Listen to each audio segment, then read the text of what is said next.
one of the important concepts of IPC that lays the very foundation of attempt, and that is the test and the theories of attempt. The first rule that I would like to discuss is the proximity rule.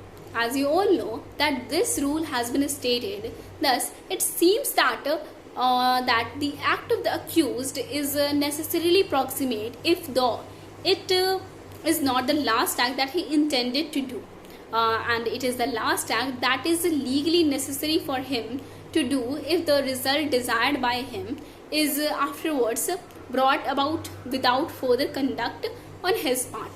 Now, thus it says that no person can be punished for his guilty purposes and save so far that they have manifested themselves in overt acts which themselves proclaim his guilty.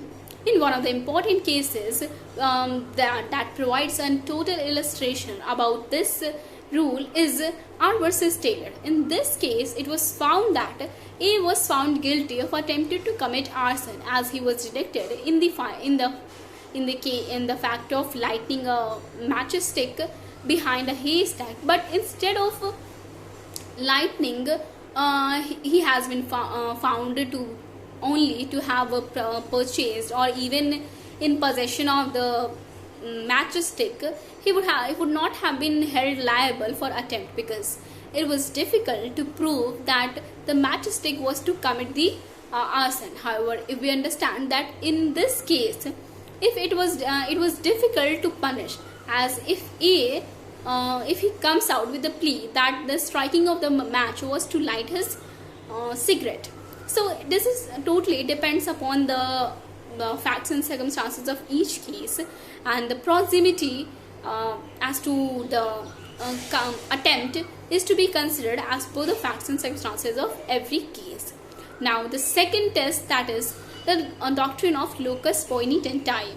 This test, it says that a person attempting an offense may abandon it or at some stage before the completion, though initially he had the intention.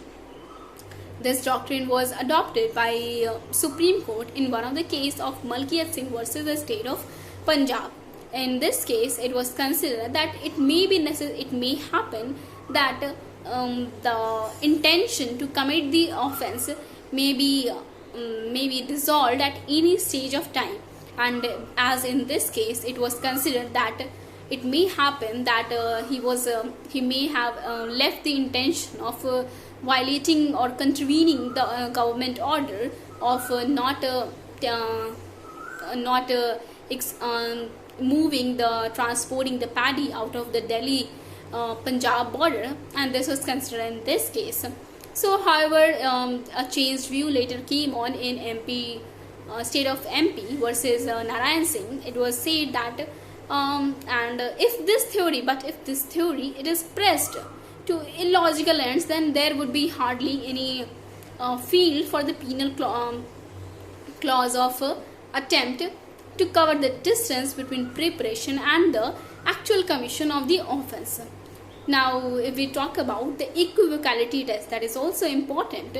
It says that an act is proximate if and only if it indicates beyond reasonable doubt what is ended towards what is directed, and the actus reus of an attempt to commit a specific crime is constituted when the accused person does an act which is the step towards the commission of that specific crime, and the doing of such an act is cannot reasonably be regarded as having any other purpose than the commission of that specific crime.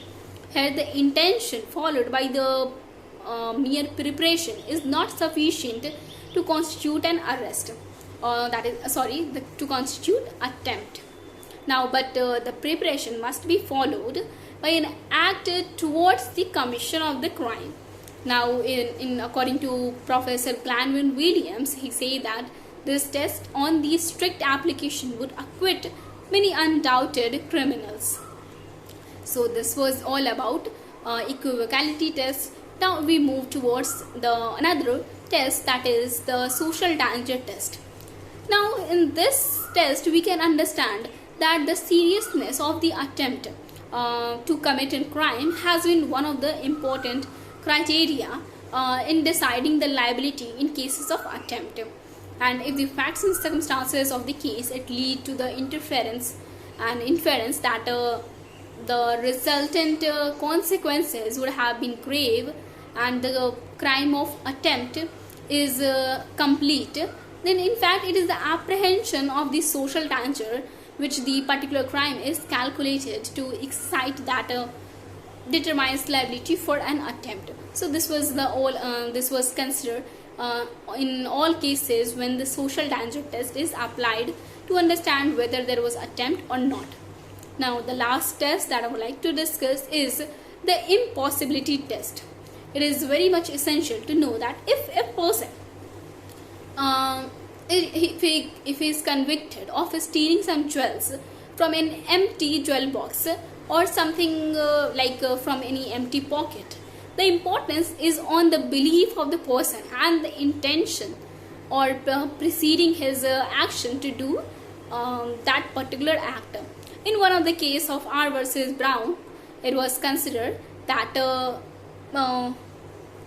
so in R versus Brown, it was held in this case that if a person puts his hand into the pocket of another person but he found nothing, then in that case the person was liable for the attempt to picking the pocket or committing theft. Now it was said in this case that whenever a person puts his hand into the pocket of another person with the intention to pick the pocket, then he will be liable for attempt to theft. And if it will not matter whether he found something in the pocket or not. Further, in the case of in R versus Ring, a person, he puts his hand into the pocket of another person and he found nothing in the pocket, then in this case the person was held liable.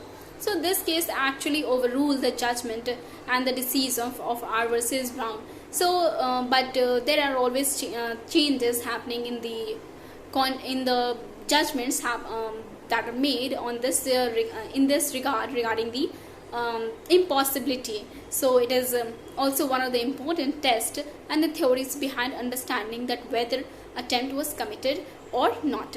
So this was all about the theories of attempt. I hope it was clear, and thank you for listening.